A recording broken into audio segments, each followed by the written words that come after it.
Okay, this is a good place to start for the next case, which is called pseudomembranous colitis. Down here at the bottom, you see your classical normal colon. Please notice two things.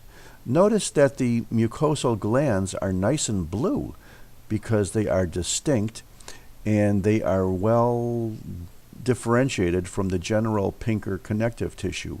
Also notice that the submucosa is nice and loose. And to prove that to you,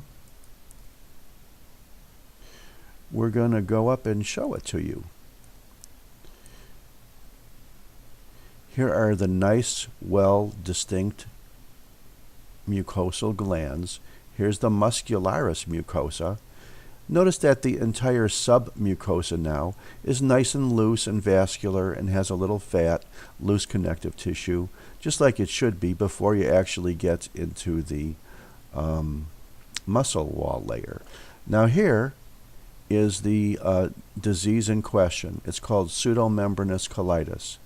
The two things that you absolutely want to notice about this relative to normal colon histology is, number one, the mucosal glands are not very distinct and they are not very blue, and they are generally replaced in the superficial portions by a very intricate admixture of fibrin and inflammatory cells. This is indeed the so-called pseudomembrane.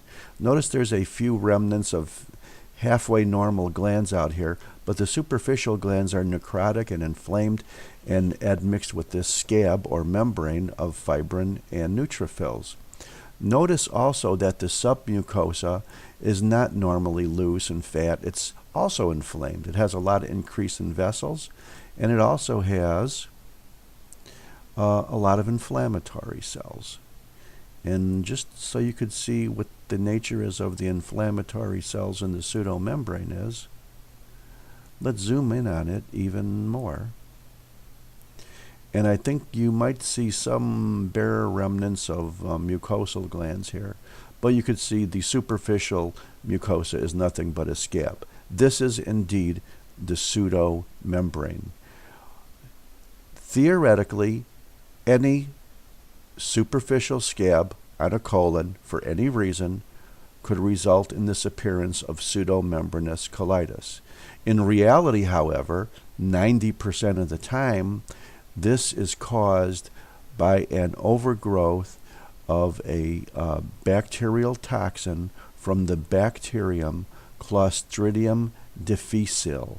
So, for the most part, pseudomembranous colitis is generally regarded as being caused most of the time by Clostridium difficile toxin. And thank you very much.